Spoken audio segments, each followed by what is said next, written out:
So I put launch control on this dirt bike, on this little super mini I've built, and it's just like having launch control on a drag car, and it is awesome. Now, before I tell you about it and why and how and all that, let me first just show you what that looks like and what that sounds like.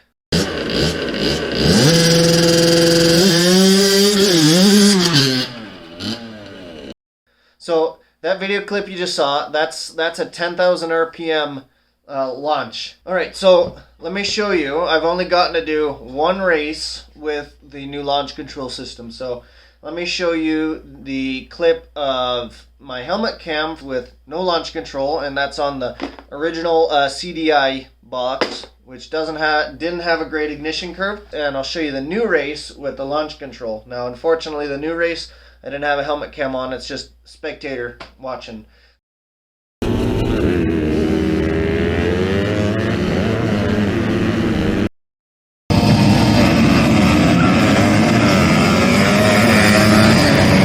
You can clearly see the difference in my position on the pack. I had a significantly better start with the launch control. The way this system works is this system reads the engine RPM, so it will cut out ignition to prevent the RPM gauge from extending beyond 10,000 RPM. So as it rises, it hits 10, cuts out the spark, so the next firing event doesn't happen, so the piston slows down. But it basically is going to go right at that 10,000 RPM mark. And the idea is when you're on the start line, you hold down the button, wide open throttle with that clutch in, and you dump the clutch and the button at the same exact time while you still have your throttle at wide open, right? So that's going to put down pretty much all the power that this thing can put out instantly. And not just instantly, the key is consistently. The key that makes this system work so well is that it's predictable and consistent. It does the same thing every time, depending on the surface. So if you're on like a crappy hard pack start, or maybe even like a concrete pad start I've seen sometimes, this system will do really well because that dirt underneath you is consistent. It's pretty much the same thing every time. It's a little trickier to get it perfect on a muddy surface. It's that first maybe 5 feet of the track that really matters. And if you can get that down to where you're not going straight into a wheelie and then having to get off throttle or clutch it and and you do this up and down thing, cut that out, skip the bog. Even if you're dealing with wheel spin for the first 5 feet, that is better than going straight into a wheelie, and it's better than bogging. So to me, this system is awesome. Totally worth it. So I did some testing between myself, and I enlisted the help of my neighbor. He's a pretty good friend. He's a young guy. He's in his mid-teens, and he doesn't have a racing background, and he's never been in a pack of riders at a start, doing a full start. So he's a good rider, but he's never been exposed to something like that. So what we ended up doing, we were able to match times between the start and finish, and we could run back and forth and do these reps over and over and over. So we did comparisons between no launch control and launch control. So I did a little more testing because I had more time. So I did an 8,000 RPM launch and a 10,000 RPM launch and no launch control launch. For my neighbor friend, we just did straight to 10,000 and no launch control. There's always kind of that thought in the back of your mind when you hand someone that's never ridden a hopped up two-stroke, because I'm sure you've seen all those compilations, where an inexperienced rider gets a power band on a two-stroke and they do that thing where they just go.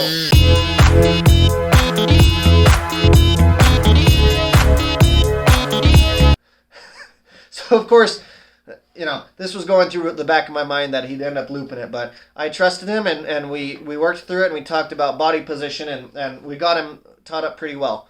And so let's go straight now. Let's just roll straight into the clips. I want to show first my neighbor friend on his testing. I'm going to keep a rolling chart somewhere on the screen of his lap times for the various tests.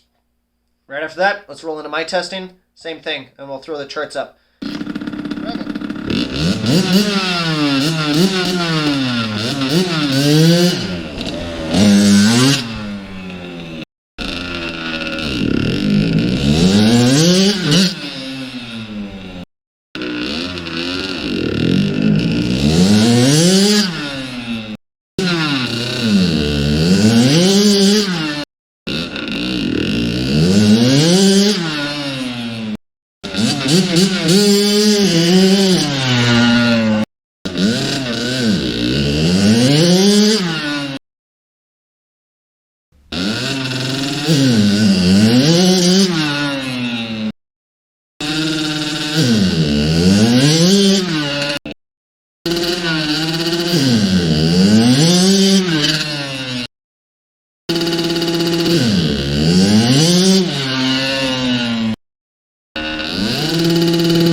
Alright, so the testing videos are done.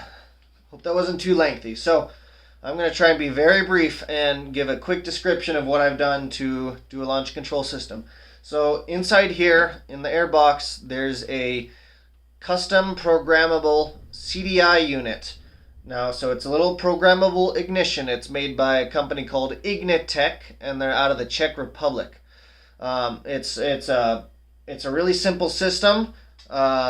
It wires up just fine, and the wiring job wasn't too hard. I won't jump too far into the details, but the basis is you take the stock CDI box and you replace it with the programmable one. Now, so this new programmable one is programmable via USB, and I've got my USB port kind of tucked away, hidden down in here. I don't know, you can't quite see it.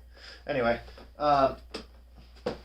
that's that. So the cool thing with that is I set up my my Raspberry Pi, little tiny Raspberry Pi, to talk to the computer.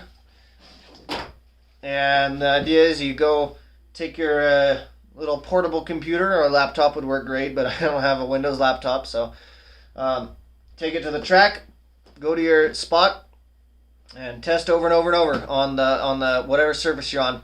On a harder pack surface, you're going to need the lower launch RPM, and play with it, find out what works best. For muddier stuff, you need a higher launch RPM. So yeah, that's kind of the basis of it so far. Oh, let me tell you, let me show you its features. So the Ignitech system, it will do launch control. It will do a total rev limiter, so that you don't try to spin 16,000 RPM on your little two-stroke if you go wide open for whatever reason. It'll do a tachometer output. I haven't put a tach on it, but I'm gonna put a tach on this thing because why the heck not? It'll do a map switch, so it'll do 2 different ignition curves. The ignition curve is programmable, 100% user programmable. Now, I'm debating on whether or not I'm going to take this to a proper dyno. If I do, I'm going to have to buy a slick tire for the rear. And these little 14-inch small wheel tires are awful, awful, awful, awful. They're super, super difficult to change. So, not too excited about that. So yeah, this little programmable ignition unit, it's not too expensive. It's totally worth it in my opinion. If you're a tinkerer and you want to experiment with this, and it really is worth it. Highly recommend it. It really shines on a 2-stroke because, you know, the horsepower curve on a 2-stroke is like no power, and then all of a sudden just the pipe hits and you get all kinds of power. So if you're not right at the base of that ramp of that power curve, if you're in the lower RPM side, you bog super fast. And it's just, when you get these things hotly tuned, depending on how good a tuner you are, you may end up with a narrow power band, and with a close ratio transmission, you're fine. You're just shifting within it. But if you get out of that power band, it's just real hard to get that whole shot. So that's gonna be it for talking about the dirt bike today. You should do a launch control system on your dirt bike. They're really, really cool. All right, take care.